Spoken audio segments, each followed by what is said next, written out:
आज हम 9th class के मैथ का यूनिट नंबर 1 सॉल्व करेंगे, जिसकी एक्सरसाइज है 1.2।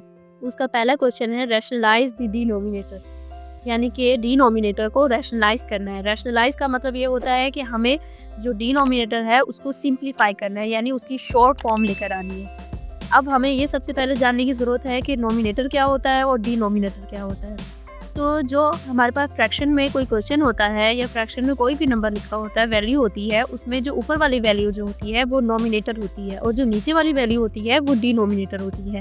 ठीक है, ये आपको अगर क्लियर हो गया है तो अब हमें ये है कि हमें इस डिनोमिनेटर को 4 + √3 जो है वैल्यू है उसे हमें रैशनलाइज करना है, यानी कि सिंप्लीफाई करना है। तो अब हमें इसे सॉल्व करते हैं। सॉल्व करने का इसका मेथड ये होता है कि हमने ये वाली वैल्यू को एज इट इज़ नीचे उतारना है। अब हमें इस वैल्यू को सॉल्व करने के लिए हमारे पास ये तरीका होता है, जो हमारा डिनोमिनेटर होता है उसी के ही कॉन्जुगेट से हमें मल्टीप्लाई भी करना होता है इस पूरी वैल्यू को, और डिवाइड भी करना होता है। अब मैं आपको ये बताती हूँ कि कॉन्जुगेट क्या होता है। कॉन्जुगेट ये होता है जो हमारे पास यहाँ पे कहते हैं, जो वैल्यू दी होती है दरमियान में साइन, उसको हमें साइन को चेंज करना होता है। यानी कि हम यहाँ साइड पे हम ये कर लेते हैं, जैसे कि हमारे पास ये नीचे जो डिनोमिनेटर में वैल्यू है 4 + √3। अब इसका कॉन्जुगेट होगा हमारे पास 4 - √3। ये है हमारे पास इसका कॉन्जुगेट। तो हमें इस डिनोमिनेटर में जो वैल्यू दी हुई है इसी के ही कॉन्जुगेट से मल्टीप्लाई भी करना है और डिवाइड भी करना है।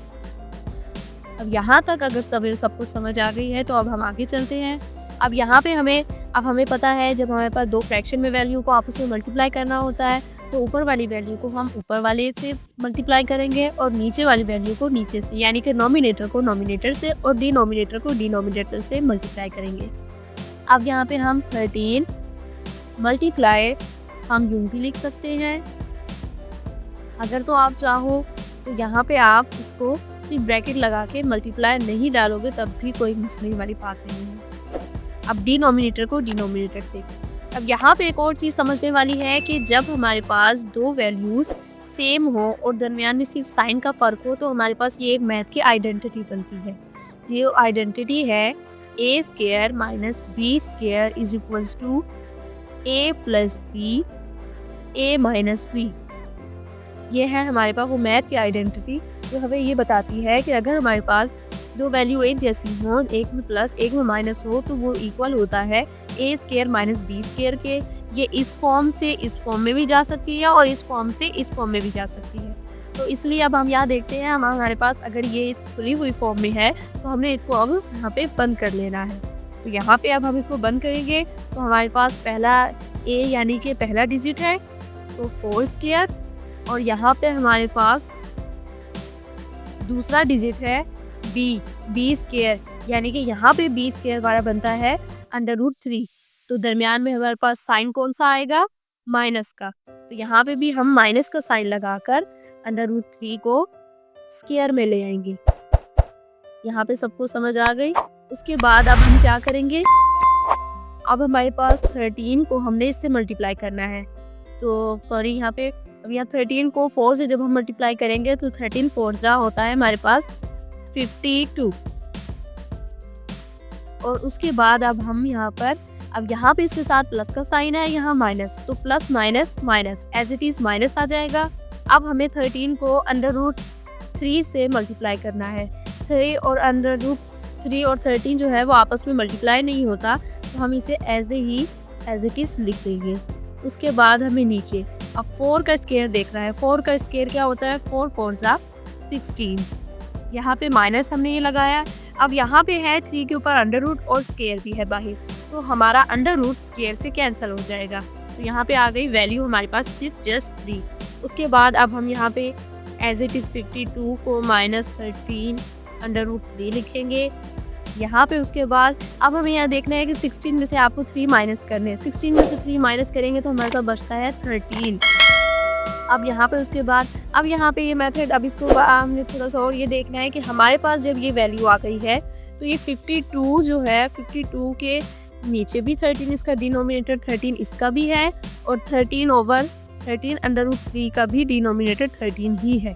तो हम इन दोनों को अलग कर लेंगे। 52/13 माइनस 13√3/13। अब यहाँ पे हम क्या करेंगे, हम इसको आपस में डिवाइड कर देंगे। आप या तो डिवाइड कर लें या यहाँ पे कटिंग कर लें। तो 13 × 13, 13 4 × 52 और यहाँ पे भी 13 × 13, 13 1 × 13।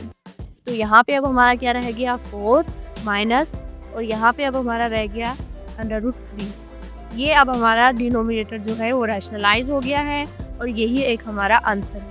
अब मैं आपको क्वेश्चन को एक दफ़ा फिर से रिवाइज कर लेते हैं कि हमारे पास ये वाला क्वेश्चन था जिसे हमें रैशनलाइज करना था। हमने जिसमें बताया कि नोमिनेटर कौन सा होता है, डिनोमिनेटर कौन सा होता है। फ्रैक्शन में ऊपर वाली वैल्यू जो होती है वो नोमिनेटर होती है और नीचे वाली वैल्यू डिनोमिनेटर होती है। तो इसके बाद हमने क्वेश्चन को सॉल्व करना शुरू किया। उसमें मैंने आपको ये बताया था जो नीचे वाली वैल्यू है उसी के ही कॉन्जुगेट से हमें मल्टीप्लाई भी करना है और डिवाइड भी करना है। और कॉन्जुगेट क्या होता है? कॉन्जुगेट होता है जो दरमियान वाला हमारे पास साइन होता है, हमें उसे चेंज करना होता है, वो उसका कॉन्जुगेट होता है। तो हमने इसी के कॉन्जुगेट से मल्टीप्लाई भी किया है और यहाँ पे डिवाइड भी किया है। उसके बाद जब हमने इन दोनों को आपस में मल्टीप्लाई किया तो यहाँ पे हमने देखे यहाँ पर मल्टीप्लाई किया है कि 13 को मल्टीप्लाई किया है इस पूरी वैल्यू से, नोमिनेटर को नोमिनेटर से और डिनोमिनेटर को डिनोमिनेटर से। यहाँ पर भी हमने मल्टीप्लाई किया है। यहाँ पे हमें मल्टीप्लाई कैसे किया मैंने आपको बताया।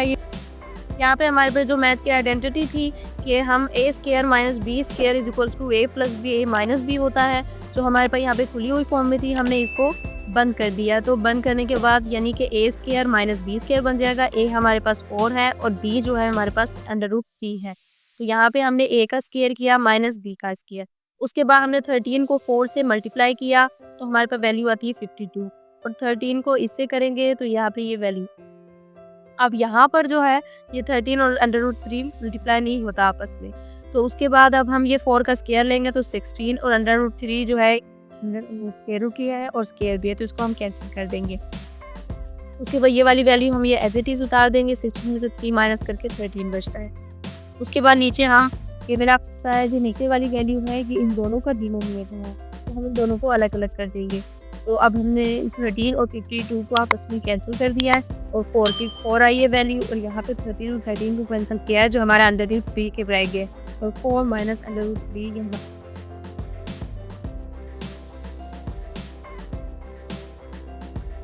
तो चैनल को सब्सक्राइब करें और अगर आपको कोई प्रॉब्लम हो तो आप कमेंट बॉक्स में मुझसे पूछ सकते हैं। और आप ये याद रखें कि नॉलेज इज़ पावर। एंड अल्लाह हाफिज़।